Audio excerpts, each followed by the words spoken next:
शीतल, हम और तुम दोनों प्यार करते थे। फिर तुम्हारा बेवड़ा बाप ने सेठ से कैसे शादी कर दिया। मैं कैसे रहूँगा तुम्हारे बिना। और तुम भी जाकर वहाँ मौज करती है। भूल गई मुझको। बहुत नमक हराम औरत हो तुम। मैं शादी करूंगी तुम्ही से, लेकिन मेरा एक प्लान है। मेरा पति बहुत हरामी है, बहुत दारू पीता है, रोज़ मारता है मुझको। उसको रास्ते से हटाना है, पूरे संपत्ति पे कब्जा करना है। फिर मैं तुमसे शादी करके उसी मकान में रहूंगी। तुम कैसे मार सकती हो अपने पति को। कैसे मारोगी। शायद तुम कुछ भी कर सकती हो। जब मुझको दगा दे के शादी कर लिया तो उसे भी रास्ते से हटा के शादी कर लोगी, तीसरी शादी कर लोगी। तुम कुछ भी कर सकती हो। तुम शांत रहो, मैं जो कहती हूँ करते जाओ। फिर सारी संपत्ति हमारी होगी, आराम से शादी करके रहेंगे। मैं कोई तीसरी उसे शादी नहीं करूँगी, तुम्हें से करूँगी। मैं वादा करती हूँ, लेकिन मैं जो कहूँगी वो तुम्हें करना है। किसी भी हाल में करना है, तभी करोड़पति बनेंगे, नहीं तो भिखमंगा रहेंगे। वो बात सुन लेता है और वहाँ से चल देता है। तुम रोज पैसे मांगती हो, इतना पैसा खर्च कहाँ करती हो। मैं तो दारू पी के सो जाता हूँ। सामान भी घर में कम होता जा रहा है, पैसे भी कम होते जा रहे हैं। क्या करती हो इतना पैसा। बोल। मेरे पास भी खर्चा है। तुम तो पी के सो जाते हो, मेरा खर्चा जानते हो। मेरा खर्चा बहुत है। पैसा तो मैं लेती रहूँगी और तुम दोगे, समझ गए ना। नहीं तो मैं छोड़ कर चली जाऊँगी यहाँ से। मैं झूठ नहीं बोलती हूँ, छोड़ दूँगी, कहीं और शादी कर लूँगी जा कर के। इसलिए पैसे देते रहो। तुमसे जबान लड़ाना भी मुश्किल है, लेकिन इतना खर्चा मत करो, नहीं तो रोड पे आने में देर नहीं लगेगी। बहुत मेहनत से कमाता हूँ, दुकान चलाता हूँ दिन भर, तब इतनी संपत्ति बनाया हूँ। मेरे बाल बच्चे भी हैं, तुम भी तो अकेली हो। खर्चा करो लेकिन हिसाब से करो, समझ गई ना। मैं हिसाब से ही खर्चा करती हूँ। आखिर मेरे मायके में मेरे पिताजी हैं, भाई हैं, थोड़ा बहुत पैसा वहाँ भी भेजना पड़ता है। आपके पास तो बहुत पैसा है ना। मुझे सहना ही पड़ेगा, लेकिन पैसे कम भेजो मायके, कम खर्चा करो, नहीं तो रोड पे जिस दिन आ जाएगा ना तो अल्मुनिया का कटोरा हाथ में होगा और दोनों भीख मांगेंगे। इतना कहने के बाद सेठ वहाँ से चल देता है गुस्से से। कांप रहा था।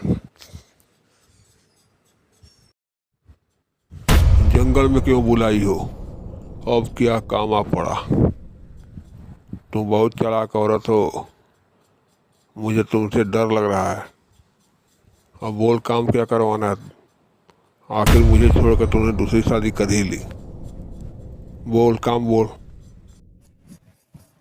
मेरे पति को मारना है, रास्ते से हटा दो, फिर हम लोग संपत्ति के मालिक बन जाएंगे और तुमसे शादी करके खुशहाल जिंदगी जीऊंगी। ये मेरा वादा है। लेकिन पहले मेरे पति को हटा दो, हमेशा के लिए रास्ते से। रास्ते से हटा देंगे, लेकिन मेरे साथ मेरा एक दोस्त पार्टनर है। हम दोनों मिलकर रास्ते से हटाएंगे और साथ में तुम भी रहोगी। मेरा दोस्त 10 लाख रुपया लेगा तुमसे, तो वो साथ देगा। ठीक है, मैं 10 लाख रुपये उसे दूंगी, लेकिन रास्ते से हटाना ज़रूरी है। आज या कल रास्ते से हटा देना है। मेरे पास इतना समय नहीं है, मुझे जल्दी अमीर बनना है। मेरे नाम से संपत्ति, घर होगा, सब कुछ होगा, फिर मैं तुमसे शादी करके खुशहाल ज़िंदगी जीऊँगी। समझ गए ना। मेरे दोस्त ने बताया कि जब मैं दुकान पर जाता हूँ उसकी थोड़ी देर बाद तू भी घर से गायब हो जाती हो। और रोज कहाँ जाती हो बताओ। तुम घर में दिन में कभी नहीं रुकती हो, मैं निकलता हूँ साथ में, तुम भी निकल के चली जाती हो।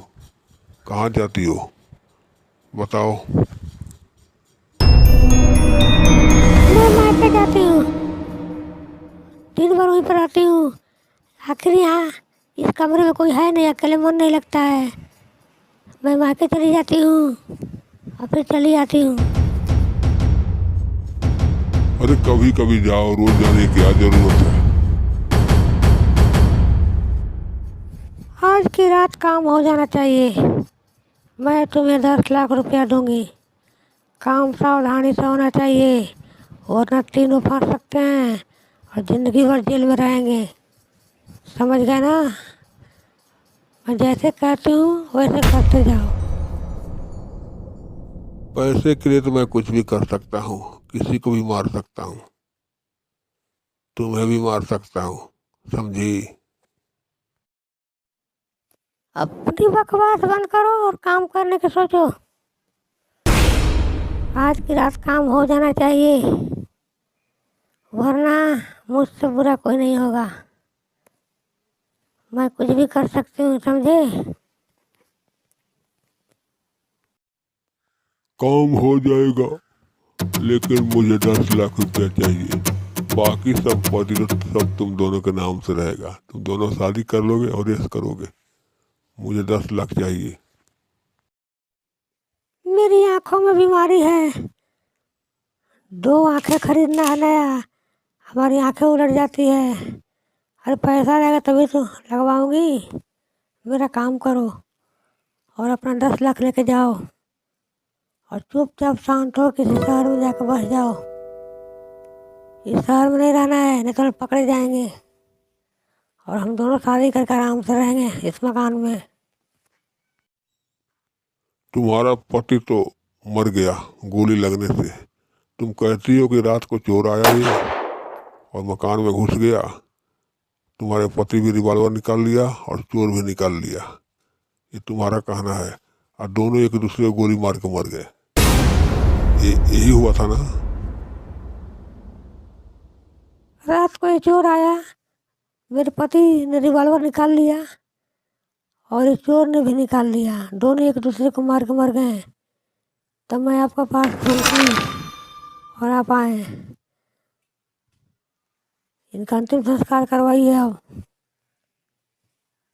क्योंकि मर चुके हैं दोनों। मैं अकेले क्या कर सकती हूँ? कुछ नहीं। तुम्हें जान के खुशी होगी रिवॉल्वर पे फिंगरप्रिंट्स इन दोनों का नहीं है, तुम्हारा निकला है। और तुम ही वो औरत हो जो अपने पति को मारी हो, और ये तुम्हारा आशिक था, शादी करना चाहता था, इसे भी रास्ते से हटा दी। ऐसा तुमने क्यों किया? अब ज़्यादा बनने की कोशिश मत करो, पूरी सच्चाई बता दो, नहीं तो मैं वो हाल करूँगा तुम्हारा कि जन्म लेने में भी सोचोगे तुम्हारा इस दुनिया में। चल बोल, सच क्या है, कैसे मारी हो तुम? जब भेद खुल ही गया तो मैं बताती हूँ। मैं अपने पति को मरवाने के लिए इस आशिक को बुलाया था। इसने मेरे पति को मार डाला। मैंने इसे रिवॉल्वर मांगा क्योंकि ये भी बहुत हरामी था, हमको धमकी दे रहा था बार बार, इसलिए मैंने इसे भी ठोक दिया और ये साबित करना चाहा कि चोर ने मेरे पति को मार डाला, लेकिन रिवॉल्वर मेरे हाथों के निशान आ गए। अब तो बहुत चालाक निकली सकता है, पर कोई बात नहीं। तुमने प्लान तो बहुत अच्छा बनाया, अपने पति को मरवा दी, फिर तुमने तीसरी शादी करने का सपना देखी है, इसलिए अपने आशिक को मार डाली ताकि तुम तीसरी शादी करके इस बिल्डिंग में आराम से रहो, ये सारी संपत्ति तुम्हारी हो जाएगी। यही सोचा था ना? लेकिन पकड़ी गई। कितना भी शातिर चोर हो, एक न एक दिन पकड़ा जाता है। तुम तो बहुत खतरनाक औरत निकले और सारी जिंदगी जेल की हवा खा। ये जो संपत्ति तुम्हारी है ना, ये सरकार की हो जाएगी। अब तो सारी जिंदगी जेल में जाके चक के पीस। बहुत खतरनाक औरत हो, बहुत खतरनाक। चल